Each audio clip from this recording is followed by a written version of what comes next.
అందరికీ నమస్తే, welcome to మన కందాన్ మీడియా. నేను మీ నరేందర్. ఈరోజు యువ సంగ్రామ సదస్సులో మనం ఇక్కడ ఉన్నాము. పెద్ద ఎత్తున జన సంద్రహం ఇక్కడ రావడం జరిగింది. మరి అసలు ఏం జరగబోతుంది, ఇక్కడ ఉన్నటువంటి ఏ డిక్లరేషన్ ఈ రోజు ఇవ్వబోతున్నారు అనేది ఇక్కడ ఉన్నటువంటి అన్న వాళ్ళని అడిగి తెలుసుకుందాం. అన్న చెప్పండి, ఈ రోజు ఈ కార్యక్రమం పెట్టడానికి ముఖ్య ఉద్దేశం ఏంది?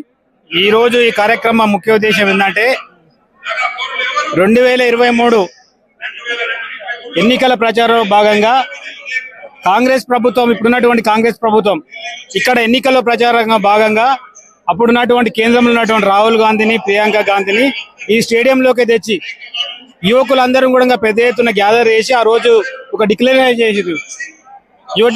చేసి ఆ రోజు చేసినప్పుడు ఏమన్నారంటే ప్రతి సంవత్సరం కూడా 2 లక్షల ఉద్యోగాలు ఇస్తామని చెప్పి.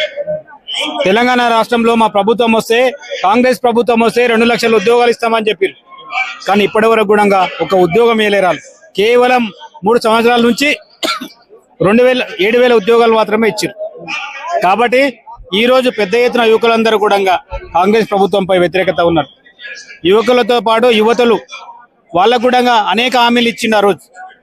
అదేవిధంగా ప్రజలందరూ కూడా 420 420 హామీలు ఇచ్చింది. హామీలు కూడా నెరవేర్చలేదు ప్రభుత్వం. కాబట్టి యువకులందరూ, ఇక్కడ ఉన్నటువంటి ప్రజలందరూ కూడా కాంగ్రెస్ ప్రభుత్వంపై వ్యతిరేకత ఉన్నారు. ఈ రోజు యువ సంగ్రామం పేరుతో జరుగుతున్నటువంటి ఇది, వారు ఏదైతే ఉద్యోగాలు ఇస్తారో ఉద్యోగాలు ఏమని చెప్తున్నాం మేము. తెలంగాణ ఏర్పాటు అయ్యిందే ఉద్యోగ అవకాశాల కోసం, మన ప్రాంతంలో మన ఉద్యోగాలు మన యువకులకు వస్తాయని చెప్పి ఆలోచనతో తెలంగాణ ఏర్పాటు కావడం జరిగింది. కాబట్టి మీరందరూ కూడా దయచేసి ఈ కాంగ్రెస్ ప్రభుత్వాన్ని కోరుకునేది ఒకటే, మేము ఏదైతే యువత మీకు ఆ రోజు ఆలోచన చేసి ఉద్యోగాలు ఇస్తారనే ఆశతోటే మీకు ఓట్లు వేయడం జరిగింది. కానీ మీరు ఆ హామీ నెరవేర్చలేరు. కాబట్టి మీరందరూ కూడా మీ ప్రభుత్వంపై వ్యతిరేకత ఉంది కాబట్టి యువకులందరూ ఇంత పెద్ద ఎత్తున ఇక్కడ రావడం జరిగింది. నిన్న బల్బూరు వెంకట్ మాట్లాడుతూ, మరి మీరున్నప్పుడు మీరు ఏం చేయలేదు, ఈ రోజు మీరు మాట్లాడడానికి అర్హులు కాదనేసి నిన్న బల్మూరు వెంకట్ గారు మాట్లాడడం జరిగింది. దానికి మీరు ఏం సమాధానం చెప్తారు? చాలా మంది మాట్లాడతారు, మాట్లాడడానికి చాలా నోరే ఉంది కదా, అది అన్ని అబద్ధాలు. కాంగ్రెస్ అంటేనే అబద్ధాలు, కాంగ్రెస్ అంటేనే అబద్ధాలు. ఈ తెలంగాణ రాష్ట్రంలో ఇప్పుడు ఎవరు కూడా జనాలు నమ్మే పరిస్థితి లేదు.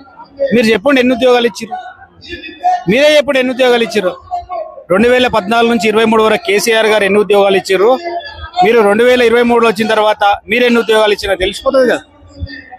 వాళ్ళకి అర్హత లేదు మాట్లాడడానికి, వాళ్ళకి ఏం అర్హత ఉంది? యువకులకు ఏం చేసిరు మీరు?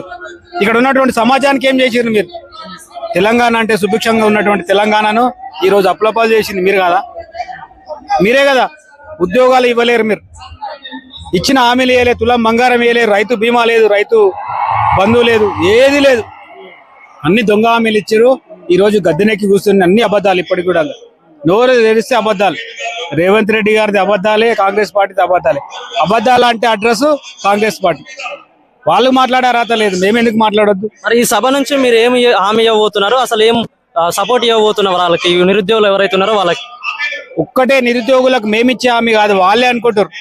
రేపు భవిష్యత్తులో కేసీఆర్ గారు వస్తేనే తెలంగాణ ప్రాంతానికి, యువతకు శ్రీరామ రక్ష తెలంగాణకు కేసీఆర్ గారి అని వాళ్ళే చెప్తారు. ఈరోజు రేపు జరగబోయే ఎన్నికల్లో కూడా ఒక్కటే నిర్ణయించుకోరు, ప్రభుత్వాన్ని ఏ విధంగా కేసీఆర్ గారు మళ్ళీ వస్తేనే మాకు ఉద్యోగాలు వస్తాయి, మాకు అన్ని కూడా కేసీఆర్ గారితోనే సాధ్యమవుతాయని చెప్పి ఆలోచనతో యువతలందరూ ఉన్నారు. కాబట్టి వాళ్ళకు ఒకటే చెప్తున్నాం, మేము ఏదైతే ఆ రోజు అబద్ధాల మాటలు వినరాలు ఇని మేము ఓట్లు వేసినామని వాళ్ళే చెప్తున్నారు. ఇప్పుడు ఆ రోజు కేసీఆర్ గారు అనవసరంగా ఓడగొట్టుకున్నాము అని చెప్పి వాళ్ళే చెప్తారు. కాబట్టి రేపు భవిష్యత్తులో యువతకు అత్యధిక ప్రాధాన్యత ఇచ్చి కేసీఆర్ గారే రావాలని చెప్పి వాళ్ళు కోరుకుంటా ఉన్నారు.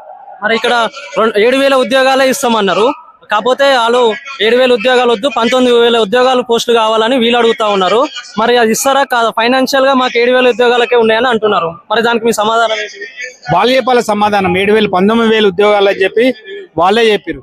ఇప్పుడు 7,000 ఉద్యోగాలకే ఫైనాన్స్ నుంచి మాకు క్లియరెన్స్ వచ్చింది, మిగతా మేము 12,000 ఉద్యోగాలు ఏమని చెప్పి వాళ్ళే చెప్పాలి. అది కానీ ఇక్కడ ఉన్నటువంటి యువతకు అన్ని అబద్ధాలు చెప్తారని చెప్పి ఆలోచన మొదలైంది ప్రజల్లో. ప్రజలందరూ కూడా ఆలోచిస్తా ఉన్నారు ఈరోజు. కాబట్టి దయచేసి మళ్ళొకసారి మీరు అందరూ కూడా యువతకు ఒకటే ఆలోచన చేయాలి. ఏదైతే మనకు ఈ తెలంగాణ రాష్ట్రానికి ఏది మంచి జరుగుతుందో అది ఆలోచన చేయాలని చెప్పి కోరుకుంటా ఉన్నాం. థ్యాంక్ యూ అన్న. చూస్తూనే ఉండమండి మన కందాన్ మీడియా.